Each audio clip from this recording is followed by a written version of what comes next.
Panorama group, जो सोचता है वो करता है। आपके अपने सपनों का आशियाना। बिहार में चुनाव के बाद प्रशांत किशोर और जनसुराज कितना सक्रिय है आंदोलन, क्या बदल रहा है?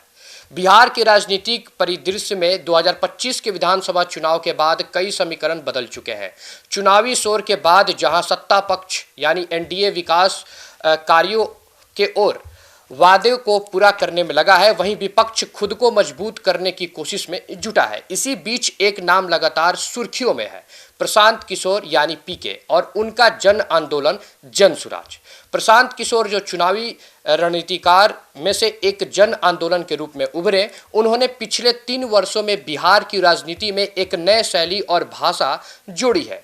चुनाव से पहले उनकी पद यात्रा, गांव-गांव अभियान और नए बिहार की सोच चर्चा में थी। अब सवाल यह है कि चुनाव के बाद पीके क्या कर रहे हैं, जनसुराज की गतिविधियां कितनी सक्रिय है और उनके जनसुराजी किस दिशा में बढ़ रहे हैं। चुनाव के बाद पीके की रणनीति क्या है? क्या चुनाव खत्म तो संघर्ष नहीं? चुनाव हारने के बाद कई लोग मान रहे थे कि प्रशांत किशोर की गति धीमी पड़ेगी, लेकिन ऐसा नहीं हुआ। पीके ने साफ शब्दों में कहा, चुनाव सिर्फ एक पड़ाव है, लड़ाई बिहार बदलने की है। चुनाव के बाद पीके जिस तरह सक्रिय दिखे, उसमें कुछ प्रमुख पहलू हैं, जैसे कि गांव-गांव समीक्षा यात्रा। पीके चुनाव के बाद फिर से लगभग 10 जिलों की लगातार समीक्षा यात्रा पर निकले। यह यात्रा कौन सी गलतियां हुई, कहां संगठन कमजोर था, कौन से मुद्दे अधूरे रहे, और इस पर केंद्रित था। ठीक है, वे हर जिले में 200 से 300 स्वयं सेवकों से मीटिंग कर रहे हैं। चुनाव से पहले जो संगठन बना था, पीके उसको अब नए ढांचे में ढाल रहे हैं। ब्लॉक स्तर पर जनसुराज समिति, पंचायत स्तर पर जनसुराजी और जिला स्तर पर जिला जन सुराज परिषद।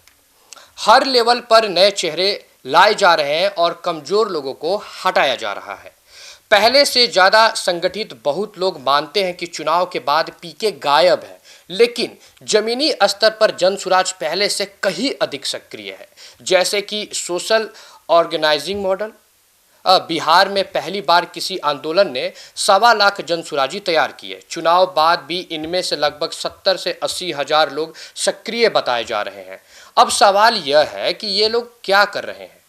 गांव में सरकारी योजनाओं की स्थिति रिपोर्ट तैयार कर रहे हैं। मुख्यमंत्री प्रधानमंत्री योजनाओं की जो उनकी कार्यशैली होती है, उस पर वो निगरानी रख रहे हैं।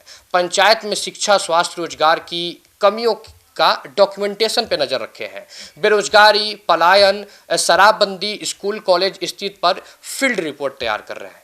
पीके चुनाव बाद यह एक बड़ा डेटा सेट बना रहे हैं ताकि अगले चुनाव में जमीन की रिपोर्ट उनके पास हो।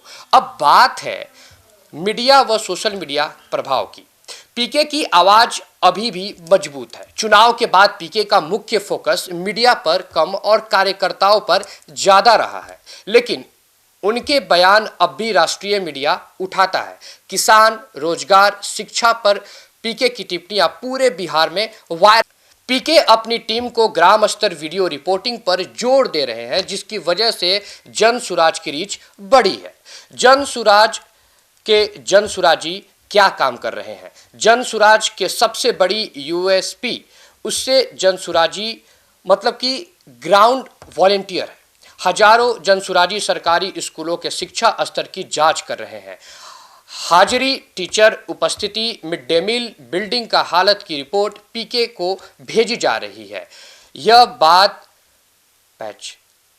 यह बाद में बिहार शिक्षा रिपोर्ट के रूप में प्रकाशित की जा सकती है। पीके बेरोजगारी को सबसे बड़ा मुद्दा बनाते हैं, इसीलिए जनसुराज 4 लाख युवाओं का स्किल रोजगार सर्वे करवा रहा है।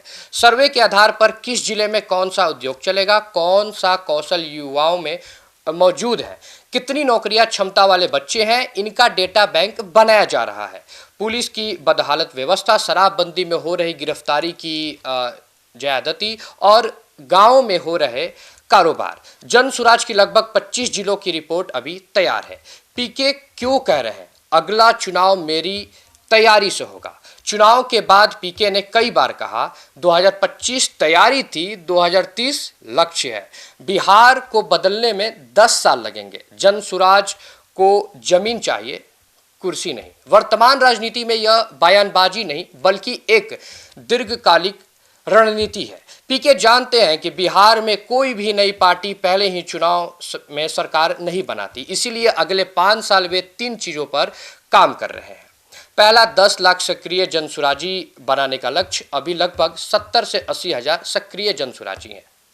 2026 तक पीके इसे 3 लाख करने की तैयारी में है। जिला दर दिला मुद्दा आधारित आंदोलन, जल जमाव, स्कूल, अस्पताल, सड़क, भूमि विवाद, भ्रष्टाचार के खिलाफ छोटे छोटे आंदोलन किए जाएंगे, जिससे जन सुराज को जन आंदोलन का रूप मिलेगा। अगली बार पूर्ण राजनीतिक दल के रूप में मैदान में उतरना। आपको बता दें कि 2025 में जन सुराज सिर्फ 200 सीटों पर चुनाव लड़ा था, वह भी बहुत नई टीम के साथ।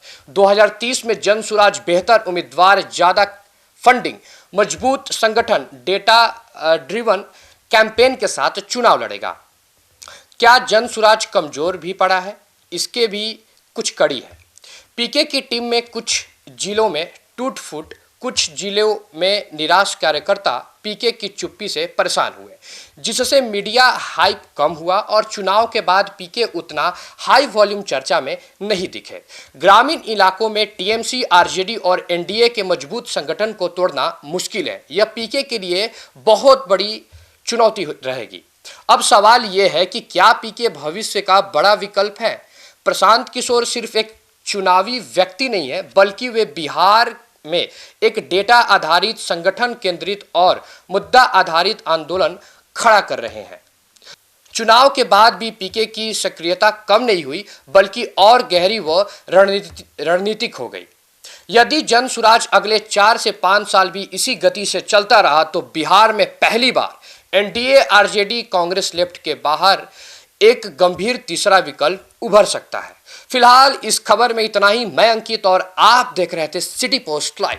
धन्यवाद।